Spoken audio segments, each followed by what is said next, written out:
Bonjour, je suis dans une extrême joie parce que j'ai une bonne nouvelle pour toi. Ah oui, il y a celui qui t'aime. Je ne sais pas si tu le réalises, mais il t'aime. Il t'aime et il veut que tu le saches. Il est le chemin afin que nous ne soyons perdus.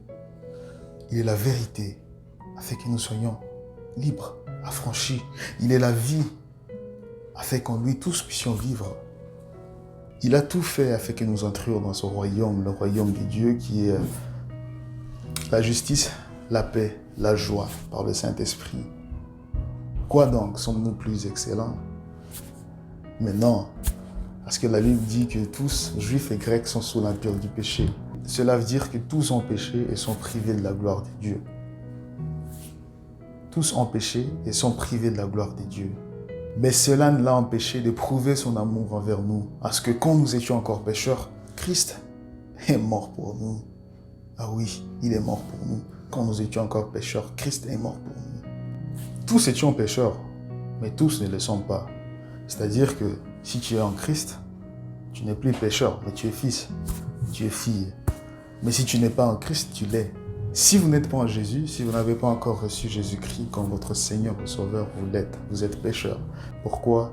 Car c'est lui-même et lui seul qui nous enlève de cet état de péché et nous fait ce Fils, comme il est écrit dans Jean 1,12, à tous ceux qui l'ont reçu, à ceux qui croient à son nom, il a donné le pouvoir de devenir enfants de Dieu. Vous pouvez être aussi enfant de Dieu. Si tu n'as pas encore reçu Jésus comme ton Seigneur et Sauveur, ah oui, il y a une bonne nouvelle. Il y a une bonne nouvelle. Jean 3,16. Car Dieu a tant aimé le monde qu'il a donné son Fils unique, afin que quiconque croit en lui ne périsse point, mais qu'il ait la vie éternelle. Comment accéder à cette vie éternelle? Très simple. Romains 19, ça dit, si tu confesses de ta bouche le Seigneur Jésus, et si tu crois dans ton cœur que Dieu l'a ressuscité des morts, tu seras sauvé. Car c'est en croyant du cœur qu'on parvient à la justice, et c'est en confessant de la bouche qu'on parvient au salut.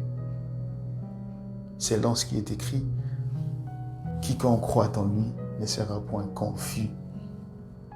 Le fils prodigue, dans sa souffrance, il se rappela de ce qui se passait chez son père et il dit, ah non, je vais rentrer. Il s'est mis à réfléchir et s'est dit, combien d'ouvriers chez mon père ont du pain en abondance, et moi ici je meurs de faim. Je vais retourner vers mon père et je lui dirai, Père, j'ai péché contre les ciels et contre toi. Je ne suis pas digne d'être appelé ton fils. Traite-moi comme l'un de tes ouvriers. Il s'éleva et alla vers son père. Alors qu'il était encore loin, son père le vit et fut rempli de compassion. Il courut, se jetant à son cou et l'embrassa. Le fils lui dit, Père, je péchais contre le ciel et contre toi. Je ne suis pas digne d'être appelé ton fils. Mais le père dit à ses serviteurs, apportez vite le plus beau vêtement et mettez-les lui. Passez-lui un anneau au doigt et mettez-lui des sandales aux pieds. Amenez des veaux qu'on a engraissés et tuez-les. Mangeons et réjouissons-nous. Car mon fils que voici était mort et il est revenu à la vie. Il était perdu et il est retrouvé. Et ils commencèrent à faire la fête. Waouh! Waouh! Et ils commencèrent à faire la fête.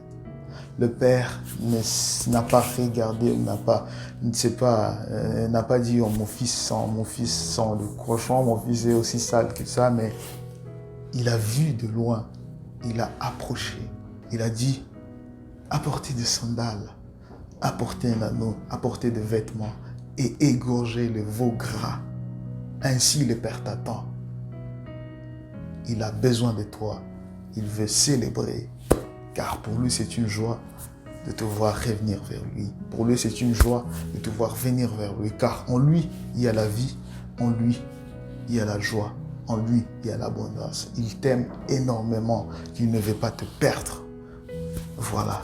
Il dit, venez à moi, vous tous qui êtes chargés, et je vous donnerai du repos. Prenez sur vous mon joug, recevez mes instructions, car je suis doux et humble de cœur, et vous trouverez le repos de vos âmes. Le repos de vos âmes. En écoutant le mot joug, peut-être vous dites que c'est une chose difficile, mais il n'y a rien de difficile. Regardez juste la ligne qui suit. Il dit, car mon joug est léger et mon fardeau doux. Rien de difficile. Son joug est léger et son fardeau est doux. Il a tout fait afin que tout soit simple. Il a tout fait afin que tout soit simple. Et s'il a fait cela, c'est par amour.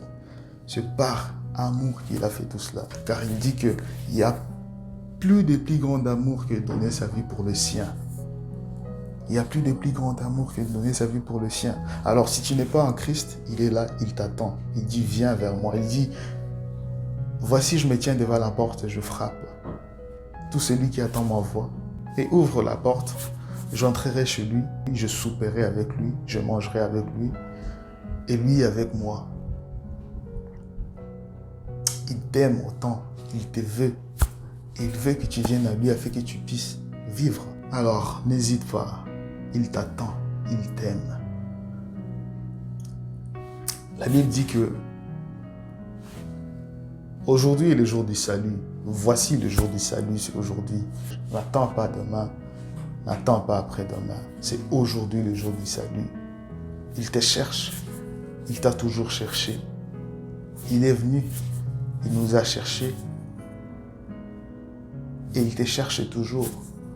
Il veut te voir vivre dans la joie. Il veut te voir vivre dans l'abondance. Il t'aime énormément. Pour finir, je dirais, Jésus revient bientôt. Je ne voudrais pas terminer ce message sans te dire que Jésus revient bientôt. Il revient bientôt et tu dois être prêt.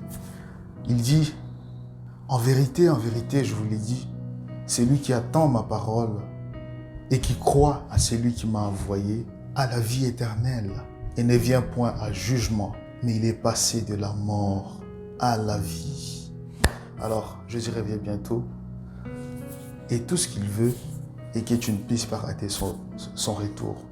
Tout ce qu'il veut est que tu ne puisses pas rater son retour. C'est simple, c'est très simple.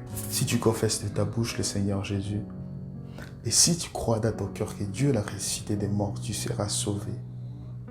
Tu seras sauvé. Car c'est ta croyance du cœur qu'on parvient à la justice, et c'est ta confession de sa bouche qu'on parvient au salut. Là où tu y es, peut-être tu n'as jamais reçu Jésus. Peut-être tu n'as jamais reçu Jésus comme ton Seigneur et Sauveur. C'est simple. Très simple. Tu n'as rien d'autre à faire que croire. Car il a fait la grande partie. Il a tout fait afin que ça soit simple, car il nous aime. Il dit, il n'y a pas de grand amour que de donner sa vie pour le sien, pour ses amis. Il nous appelle ses amis parce qu'il nous aime. Le salaire du péché, c'est la mort. Mais le don gratuit de Dieu, c'est la vie éternelle par Jésus-Christ notre Seigneur. Il revient bientôt. Alors, ne ratez pas son retour. Ne ratez pas son avènement et faites quelque chose pour dire à votre frère, à votre voisin, à votre ami que Jésus revient bientôt et que Jésus est le chemin. Peut-être vous allez gagner une âme. Peut-être vous allez amener une âme vers lui. La Bible dit qu'il n'avait pas peur même de la mort afin de voir leur être sauvés. Alors que Dieu vous fasse cette force, que Dieu vous fasse ce courage de parler, de dire à vos amis, à vos voisins, à vos sœurs, frères, du message du salut, le message de Jésus. C'est un message d'amour, c'est un message de paix, un message qui amène la joie, un message qui amène le bonheur. Alors que Dieu de l'espérance vous remplisse de toute joie et de toute paix dans la foi pour que vous abondiez en espérance par la puissance du Saint-Esprit. Amen.